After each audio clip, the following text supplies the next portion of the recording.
And masama sa lasa ko yung salitang puppet, no? Sana wag nating gamitin yan dahil hindi naman siya patungkol talaga sa kanya. Yes. Pero tama na yan. Stop it already, nakakayamot na kayo, no?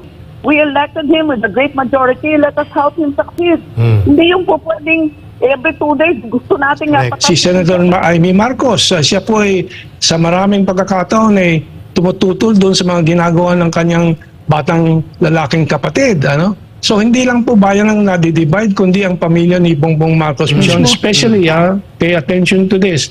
Sa Sabina Shoal na ang suspecha, paniwala ng China po ay may utos ang Amerikano magtirik ng 2 panibagong barko po dyan para madagdagan yung BRP Sierra Madre at ma-escalate po ang tension natin. Yung And masama sa lasa ko yung salitang puppet, no? Sana wag nating gamitin yan dahil hindi naman siya patungkol talaga sa kanya. Yes. Pero tama na yan. Stop it already, nakakayamot na kayo, no? We elected him with a great majority. Let us help him succeed. Hindi yung po pwedeng every 2 days gusto natin nga patalsisin siya. Ba't natin ginagawa to?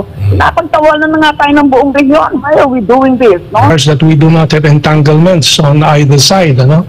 Kasi nabanggit na ni Professor Carlos that she is now working with the government through the Office of Tambaluslos, and that is I think compromising. Kaya po yung ibang mga aspeto na dati po narinig ko sa kanya ay naiiba in this discussion of hers. But we understand people have to make a living, ano? But even sa sariling pamilya niya, dyan sa issue ng foreign policy and foreign relations, si Madam Imelda Marcos ay dumalo po sa opening ng chancery po ng Chinese Embassy at sabi dapat magkaisa ulit ang China at Pilipinas. Correct. Si Senator Amy Marcos, siya po ay sa maraming pagkakataon ay tumututol doon sa mga ginagawa ng kanyang batang lalaking kapatid, ano? So hindi lang po bayan ang nadi-divide kundi ang pamilya ni Bongbong Marcos mismo. Ang politika po natin, no? So sila ang nagdi-destabilize, lalo na yung nasa anino na yan ng mga Amerikano. Correct. Ay pinuna din kanina ni Professor Carlos, with due respect to her kasi wala na siya sa linya. Mabuti sana kung may isa tayong forum na kasabay sa Kamentong, no? Para magkaroon iniimbita ko siya hosted by you that we face each other in a public debate and discussion. That magandang proposal yan. Let's try to facilitate that kind of discussion for the benefit of the people to judge and for the people to see. For Xi Jinping to put bit on his shared future, shared resources, and shared prosperity. Where is the base, no? Ano ba yan? Ano lang yan? Laway lang ba yung sinasabi niya sharing? Lagyan niya ng lagyan niya ng laman yan. No, the president is a very rational person. He's a very decent person. The way I know him when I was there at the cabinet. And I think he is really trying his darndest best to bring us to a better Philippines. So, please, we elected him with a great majority. Let us help him succeed. Hindi yung po pwedeng every 2 days gusto natin nga patalsisin siya. Ba't natin ginagawa to? Napagtawalan na nga tayo ng buong region. Why are we doing this, no?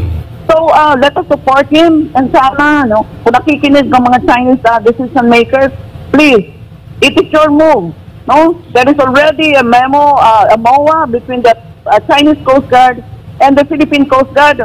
Gamitin ninyo yung MOA na yan. There's a legal framework for you to continue talking, no? Kaya alam mo, yung previous past administration and the present administration, dapat magkapit kamay kayo, no?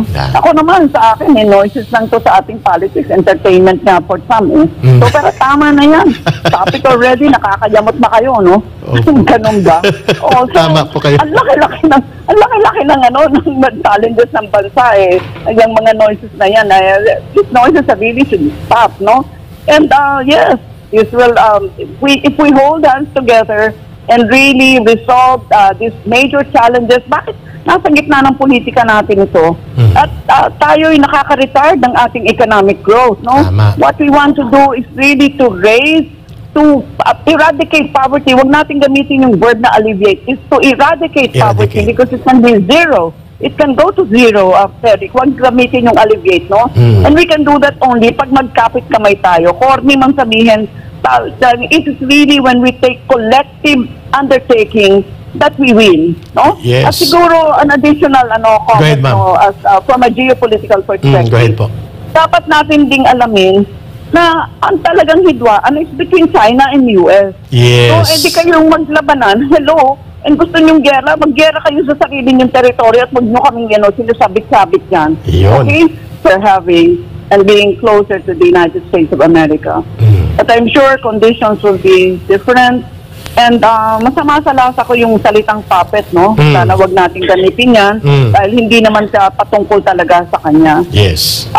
Kasi as a political scientist, I'd like to see President Marcos as responding to many forces, external and domestic forces around him. And he is making the best decisions ever at a particular point in our political life. Yeah. So, bigyan natin siya ng alagwa. I'm no longer NSA. I'm no longer part of the Intel loop. I'm no longer privy to many things which I had been privy to before. But I'd like to give the President the continuing vote of confidence that I had given him before. And all of us, I think, we elected him for God's sake. Let us help him succeed until he is changed in 2028. Hindi yung sasabi ko nga every konti lang niyang pagkakamali, gusto niya na naman siyang i-out. Ano ba tayo? Banana Republic ba tayo, Eric? Hello? Diba? Yeah, tama. How do you react to that kind of position na tinitake ni Professor Carlos bilang former National Security Advisor ng ating bansa at ng Pangulo? Well, nasubaybayan ko po yung inyong diskusyon at marami siyang sinabi na pwedeng sang-ayunan at meron din siyang mga sinabi na hindi dapat sang-ayunan. Okay. But that is the way discussion should go. Okay, go. But also, it's important to point out that objectivity requires that we do not have entanglements on either side. Kasi nabanggit na ni Professor Carlos that she is now working with the government through the Office of Tambaloslos. And that is, I think, compromising. Kaya po, yung ibang mga aspeto na dati po narinig ko sa kanya ay naiiba in this discussion of ours. But we understand people have to make a living, even scholars have to. Yeah. But there are several points that are very important. But of course, tama ka, ang ekonomiya ang pangunahing konsiderasyon sa anumang pamamahala po ng isang gobyerno.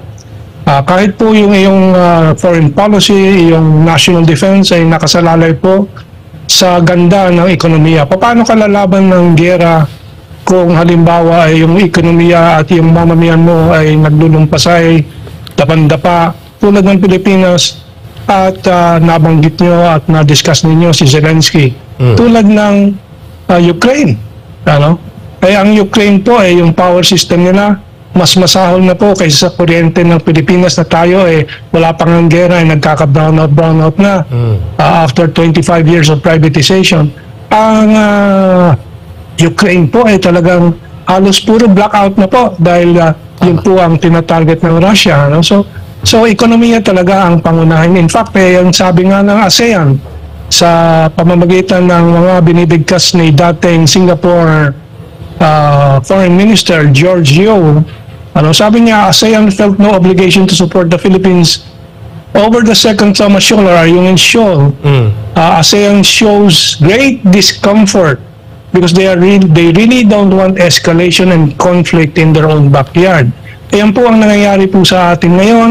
Nag-escalate ng tensyon sa South China Sea. Hindi dahil sa China, mali po si Carlos po dyan. Dahil ang China po, patuloy po yung pagbubukas ng kanyang ekonomiya, consumer market sa Pilipinas. Ang Asian Infrastructure Bank ng China ay nagbigay lang po ng around $400 million first tranche loan para sa Cavite-Bataan Link Bridge.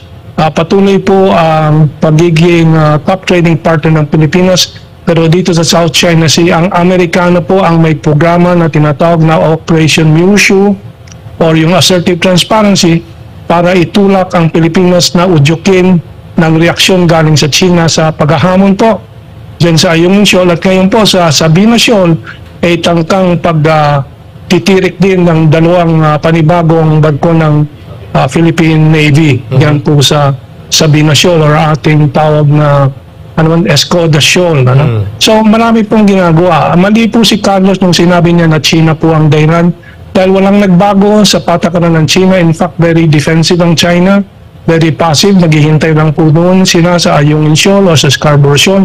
Hindi naman po silang nag-aagresibong pumasok po sa Philippine territorial waters. Of course, may dispute na sa South China Sea. That has been handled for 2 decades at least now, 2.5 decades ng diskusyon, dialogue na mapayapa po, especially under President Duterte. Pero ngayon nagbago. Sinong nagbago?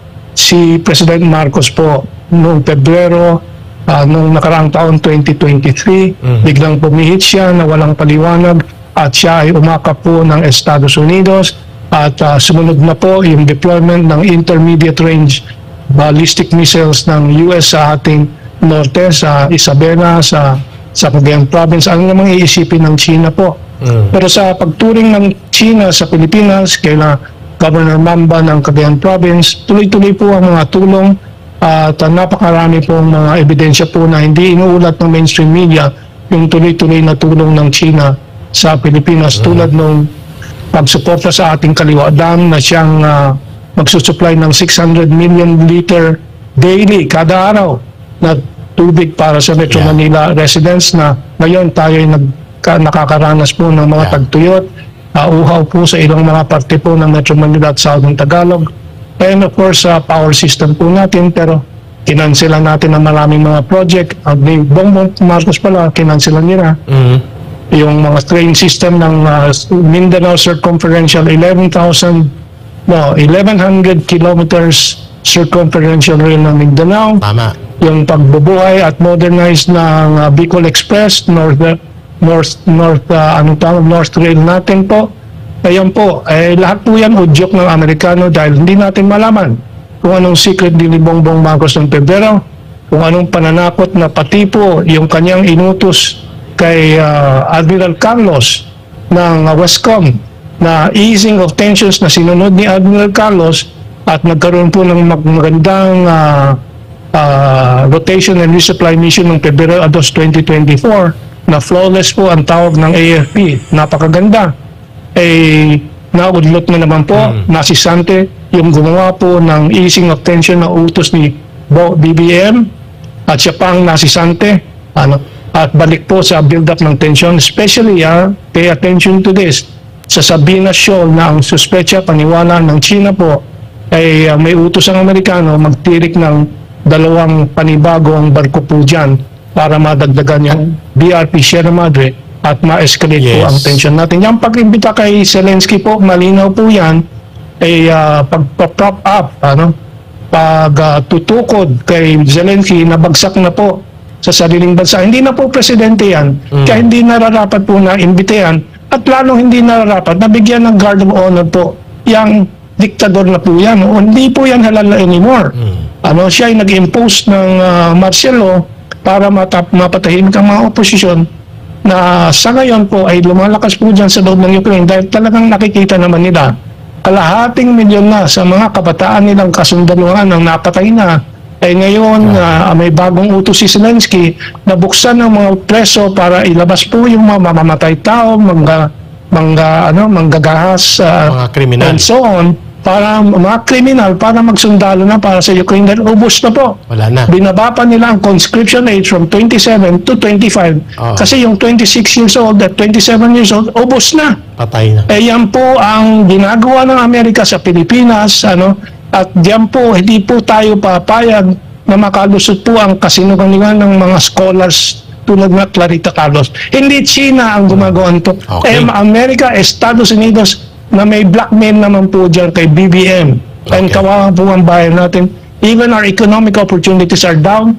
63.3% bagsak po ang investment itong first quarter of 2024 dahil takot, pati American investors takot na pumasok dito dahil may tensyon, may pangamba na magkakagera dito. Sino bang papasok na gunggong na papasok ng pera nila dito sa Pilipinas? Okay.